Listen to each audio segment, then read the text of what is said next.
Matter with Heather Dinich, our playoff insider, coming up in 15 minutes. She'll be on the Shell Pennzoil Performance Line. It's a big one because the first playoff rankings have come out. If you were ranking the top teams in the NFL, sure, some people like Key in the real rankings might have Kansas City at top. But if you're a Pittsburgh fan, the Steelers certainly would merit some consideration. As you well know, they're the league's lone undefeated team. They're 10-0. They got the Ravens tomorrow night in the third of 3 Thanksgiving games for all of us sports fans to watch. You might recall not too long ago, Mike Tomlin was trying to tell everybody, listen, we are seriously not overlooking the Jacksonville Jaguars. This isn't the Big Ten and the MAC. This is the National Football League. Next thing you know, it's 27-3.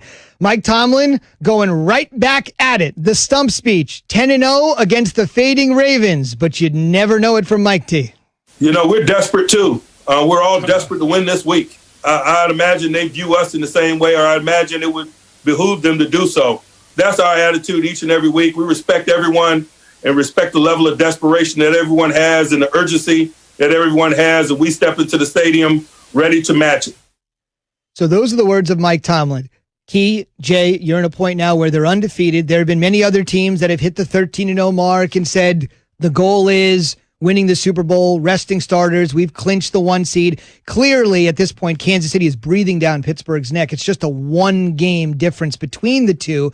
So that is to sort of at least initially factor into how Mike Tomlin's going to treat here the next 6 games. And that's the beauty about it in terms of the NFL kind of getting it right the way that they changed the format. Now, all the way, Pittsburgh has to finish. They can't afford to have a hiccup anywhere along the lines if they want the number 1 seed. Now, in any traditional year outside the truncated year that favorite word that we're going through right now with the season, the number 1 seed obviously would be majorly important. Mm-hmm. I don't necessarily know how important it is. You would like to have it, but how important it is right now, because in certain stadiums, there's 0 fans, in certain stadiums, very minimum fan base. So you still would like to play at home because of the environment. You're used to certain things, the lights, the lack of travel, the lights in the stadium, the colors in the stadium.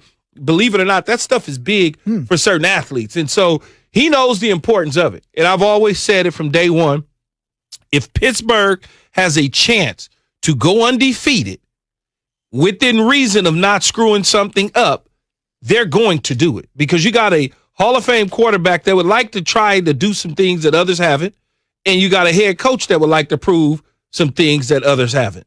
It just feels like every time I hear Mike Tomlin talk, you know, usually, Key, when you hear a coach talk, it's somewhat demure, or it's like, hey, we're planning, it's strategic. Mike Tomlin sounds like a player. Like he sounds like one of us in a locker room.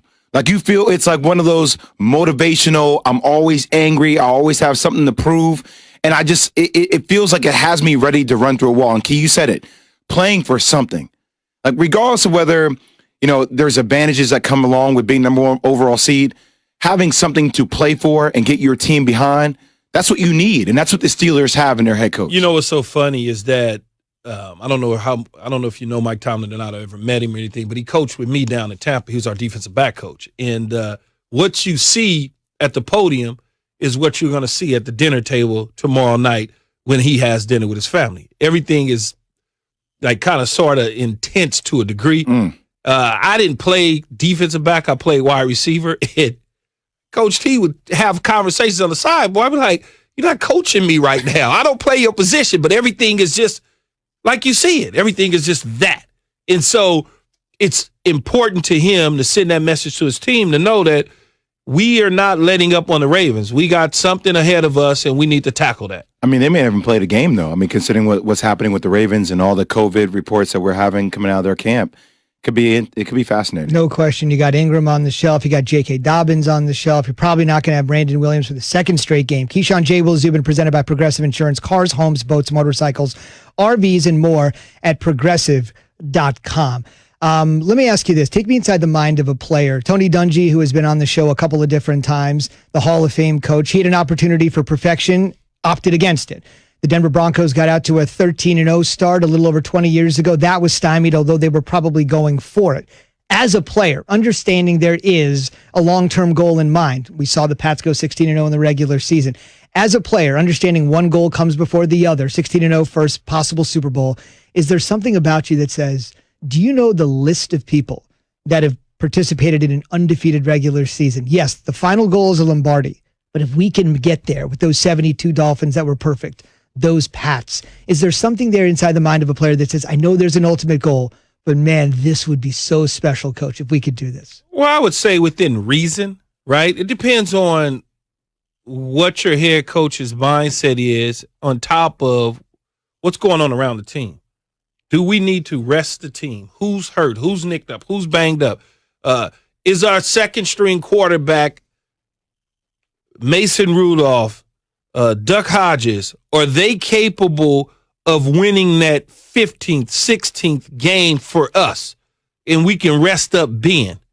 Will it hurt us if Kansas City all of a sudden loses another game or two more games and wind up being in another situation where we got 2 to 3 games up on them? Maybe we rest our guys, and then if we get it, we get it. But the fact that we're in this pandemic and this season is the way it is, we've got to continue to move forward. It's all different circumstances. I go back to the New England Patriots when they decided to go for 16-0. I was at the game when they went undefeated and they hung whatever they hung up on the Giants. Giants. Yeah, I was at that game. Thanks. I was there in the stands, in the stands watching the game.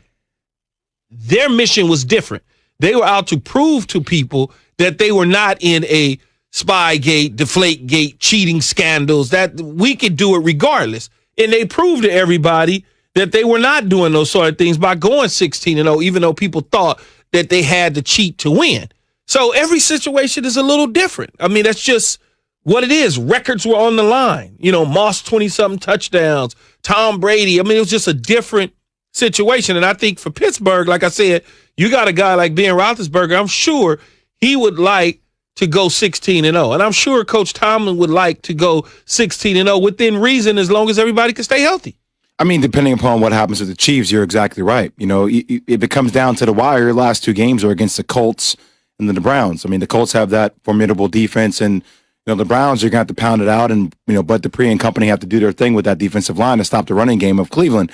But Key, here, it is interesting when you start hearing coaches, right? Because one of the things I learned from Coach K, and we never went undefeated, but we did win a chip, is that you try to get your players lost in each game at a time, the game within the game, possessions in the game. And I do feel like ultimately the one thing that we just talked about, Mike Tomlin being so good at motivating his players, it does feel like this team wants to prove something different. Now, whether that leads to, because this is situational, right, them being 15-0 if this game gets canceled, it's one thing. But ultimately, you do feel like they're playing for something. I know this is a cliche that we say, bigger than themselves, though, right? Doesn't it feel like there's something to prove with the Steelers? The whole year, everybody in all the ranking, the Chiefs are better. It just feels like they're underrated, even though they're undefeated. Well, their style is underrated. It's the style. When you have, it's almost like anything, right? You got one car, I got another car. We get into the same place. Your car may be shinier and nicer than mine, but I got 4 wheels. I'm still getting there, right? I mean, I'm still getting there. And so that's how you look at it when you look at the Pittsburgh Steelers, is that they're driving a big old Buick, and Jay Will, he's driving one of them fancy Lamborghinis with the doors up. But guess what? We both going to end up at the restaurant. You might get there 5 minutes before me, but we both going to end up at the same place. That's why you think about it that way. Evan, thank you for correcting me. I'm wearing the Duke jacket, and I meant to say cliche, but I say cachet. I just let it go off the Pluto. But Evan likes to send jabs from the, that's cool. I respect it. I said the same thing in my mind. I got cachet, and that was a cliche. I said the same thing. I'm not worried about the guy from Duke. I think he's smart enough to know that I meant to say he botched the word. We all do it here and there. Indeed, no problem. Somebody on Twitter will remind you, though. Trust me. Just look at your timeline here soon. Indeed, they're a sponsor. Yes. Way to tie that together. Well done. Well done.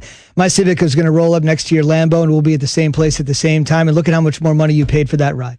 Think about that. Yeah, right. Think about that. That's just what it is. I'm pulling. I'm excited for Mike Tito.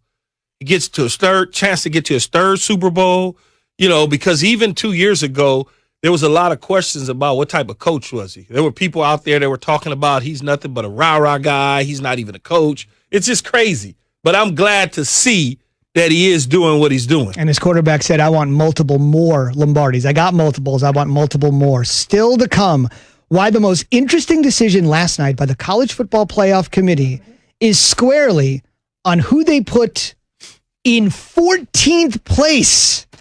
We'll get into that after Key has this.